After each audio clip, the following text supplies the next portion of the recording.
Okay, let's just start this video and we're gonna talk about the new project that energy engineer Norbert Vazen is working on. Hi everyone. And then before we do that, let's just take one step back into your past. Norbert, thank you so much for being here. Big pleasure on my side. As some of the viewers know, and some of them do not know, you were born and raised in the Netherlands. And how did it all start at this thing? Because 33 years of experience in the energy field is quite my age.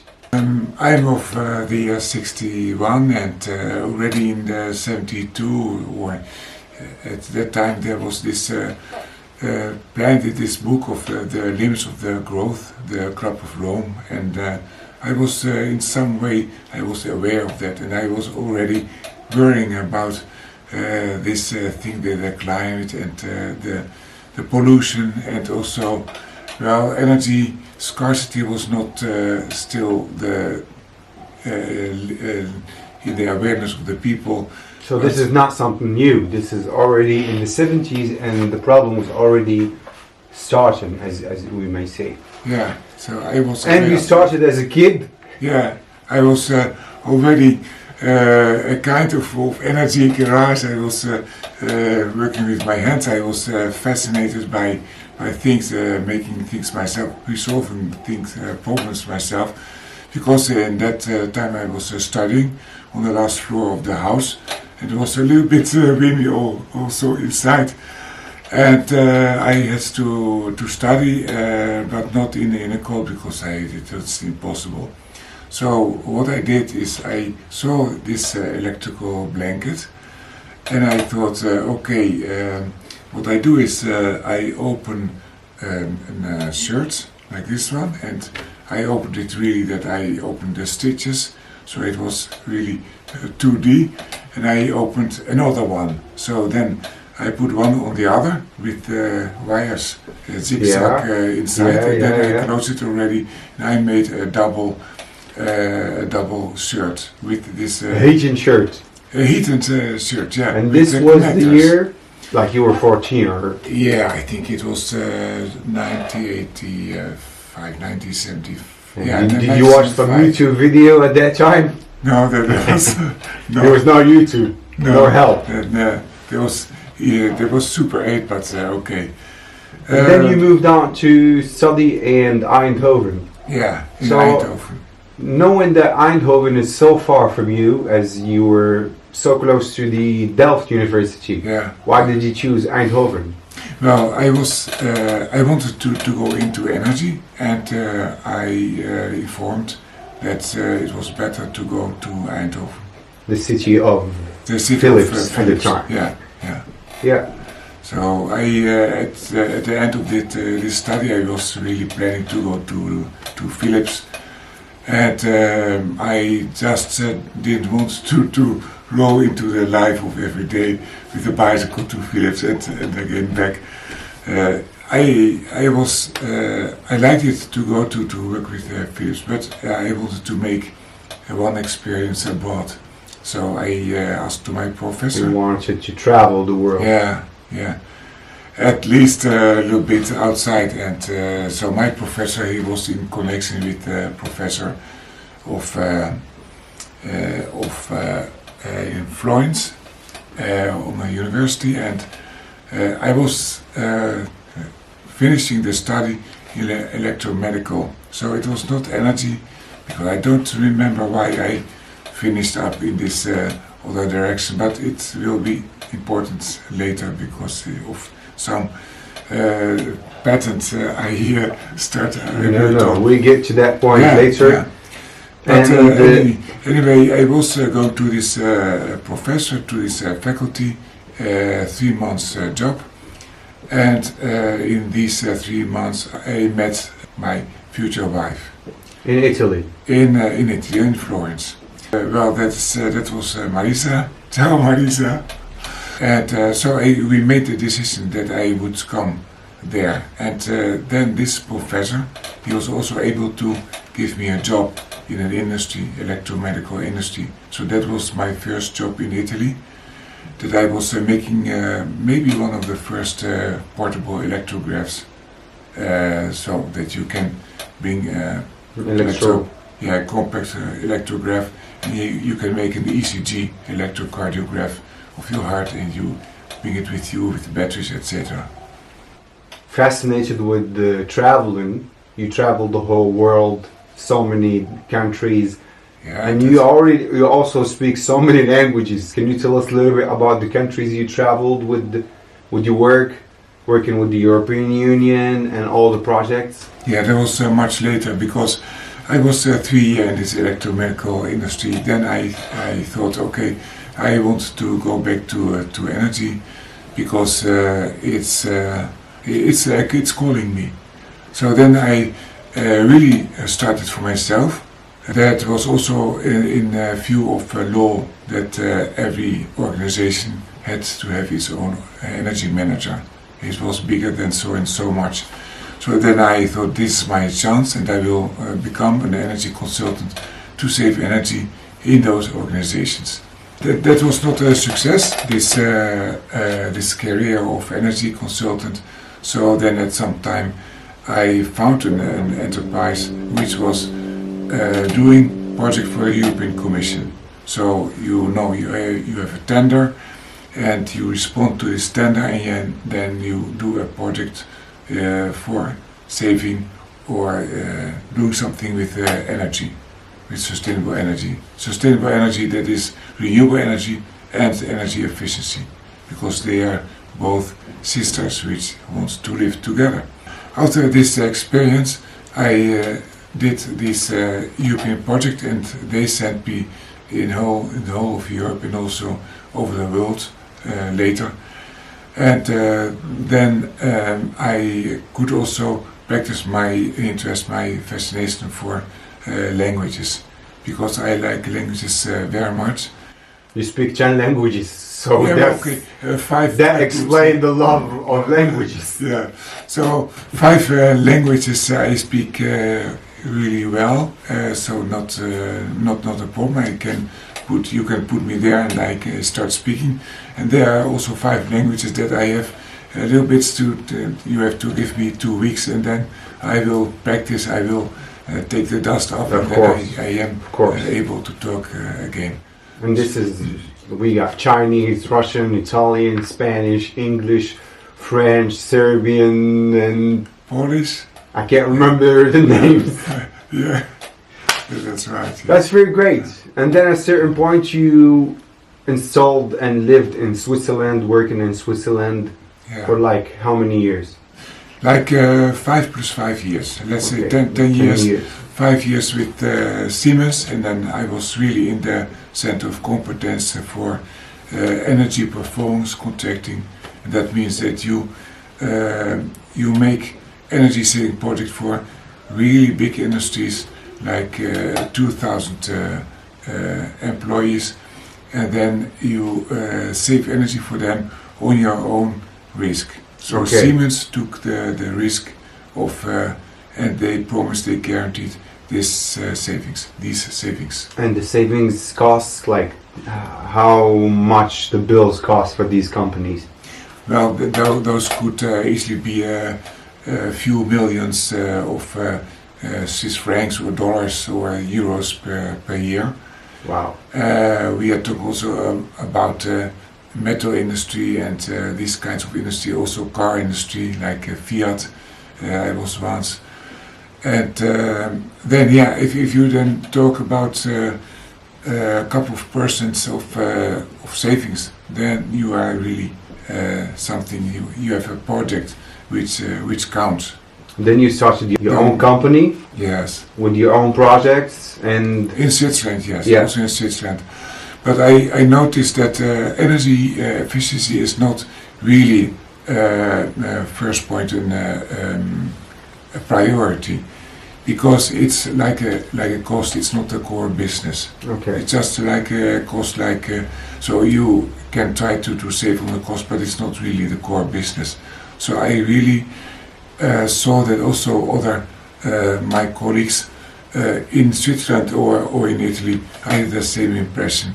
it was not core business. Exactly, and this is a really interesting point, because companies do that because they have laws. They have to have an energy engineer. They have to take care of the energy stuff, but it's just to follow the laws, not about their cares of energy. Yeah. So their number one important matter is to keep selling their business or their product. At the same time, like, it comes in the last part. Like, energy care is always in the last idea that they have. Yeah. Which led you to create some of the brilliant ideas.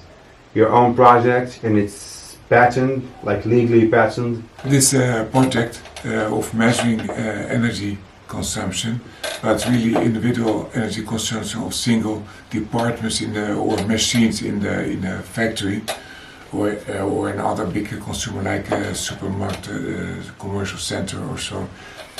You have, like in a patient, you have the electrocardiograph.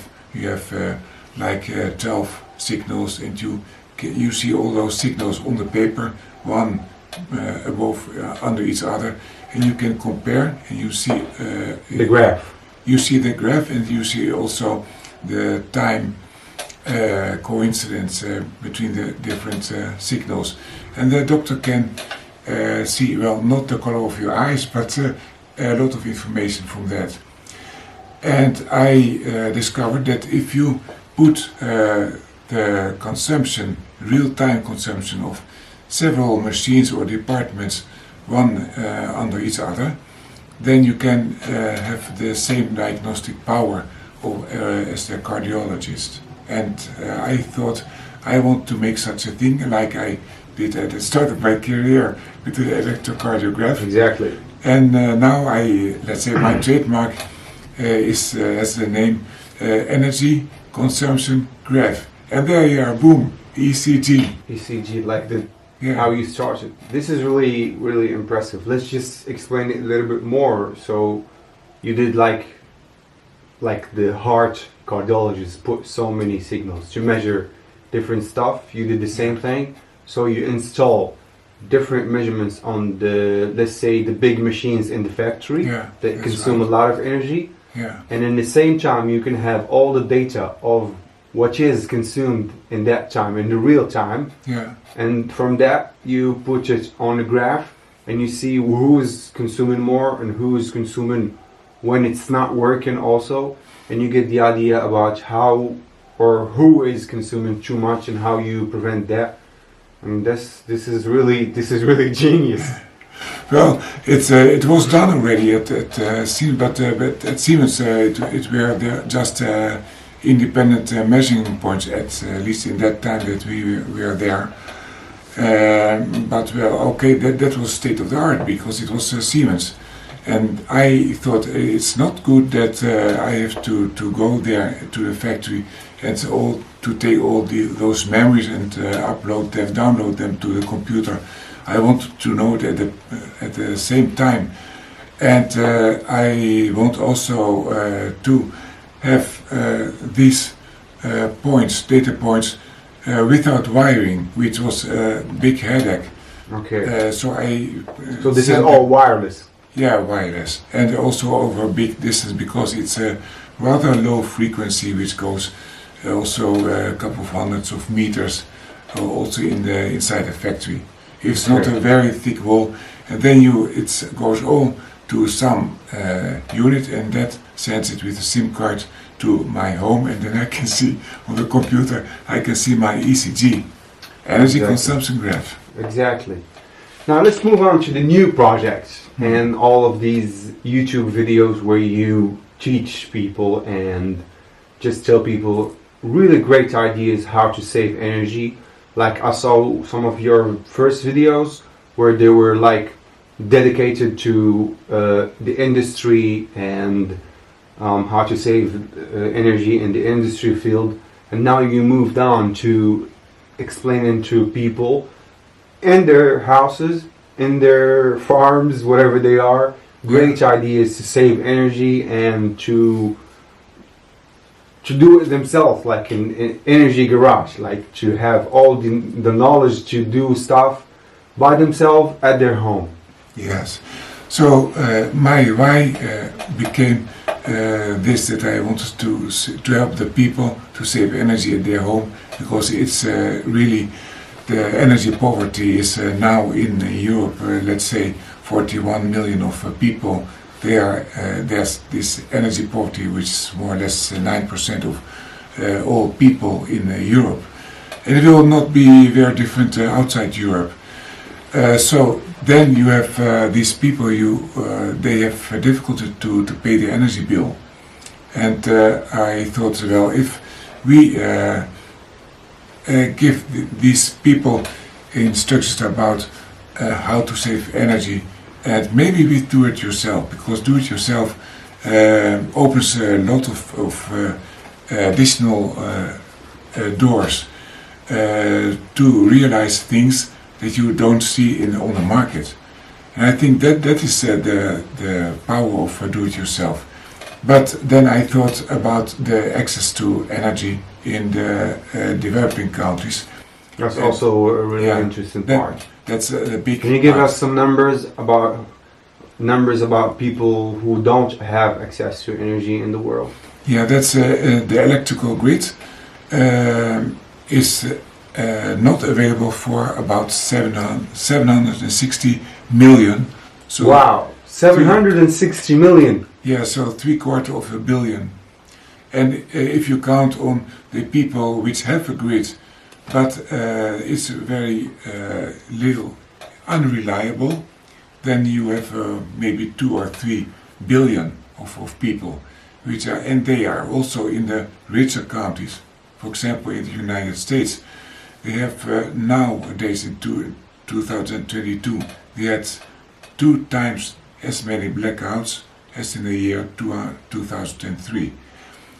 And so we can understand that this is a global thing that affecting all the globe. Yeah. So I made now also a website, and it's called the Energy Garage, and it's especially as the videos are for the whole world, for the richer countries, also for the poorer countries. This website is for the developing countries, and I sent them to the YouTube. So my materials, my education material is mainly on the YouTube. But I give them something more to this on this website to the developing countries. I try also to empower them to make a living, to start an income, because these ideas which I put on YouTube, those are things that if you can make a small micro enterprise around it, you make that solution, that hardware solution, or maybe you make also a service based on something which I offer on YouTube, and then you can help your neighborhood, your community, and then you can maybe make some device you make 100 times, you sell it 100 times, and then you have you're really solving the problem. That's a reasonable idea. Yeah. So let me rephrase that. So. Yeah. So from your videos, you get the ideas. Maybe you are in the neighborhood. You do the idea for yourself, and you can reproduce it, and maybe sell it to your neighborhood, and maybe you can go on with it. Yes, but of course, I need also much input from the people in the several developing countries. Exactly. Let me take a second right here, and if you're watching this video right now, take the advantage of this input and put that like button. Subscribe to the channel, because Norbert is putting a lot of effort to this channel. These videos take a lot of time from his daily life. So subscribe to the channel, hit that like button. If you have some question, put it in the comments. He will be so glad to answer all of your questions, and I get back to you. Yes, yeah, that's completely right. And also you will see on the YouTube videos also references to the website, and then you can also there interact. What's the name of the website? The Energy Garage. Energy Garage. The Energy Garage. That's a great name. As we are in the garage right now. And I hope there will be many garages also in the developing countries, because I think there you can really start the energy transition. The energy transition must start from us, the normal people, because the governments, all the energy agencies and all the enterprises, of course, they encompass, they contain a lot of knowledge, but they are very, very concerned with their own survival, with their problems, and they have to look to numbers, but etc. still the government and all these enterprises, they still the people, so everything has to come from all of us. Yeah, and it is good, the work they do, all these energy agencies, they do a lot of good, but they need also the people, the awareness of the people. The awareness is something that we still have to work on it. Yeah, and we have to think collectively instead of each and everyone think for himself. And it's a bottom-up energy transition, not anymore from people, from the government that gives you advice, etc., and tries to push you with laws, etc. It must really start from the people, and I try to contribute to the knowledge of the people, also with do-it-yourself, so that they can start, they can think out of the box. They say, I want heat, I want to study with a comfortable temperature, so I open my shirt, I put a wire-sided, think outside the box, because you cannot find it in the shop. In the market. Maybe nowadays you can find something similar. On a motorbike. But speaking about, yes. Speaking in the 70s with no YouTube and your creativity. Norbert, thank you so much. It was a really nice chatting with you, knowing more about your past. Thank you so much. Thank you very much for this interview, and I hope that you will visit the website and look to the YouTube channel and see my message. I try to make this contribution to empower you to start the energy transition at your home, because without us there will be no energy transition at all.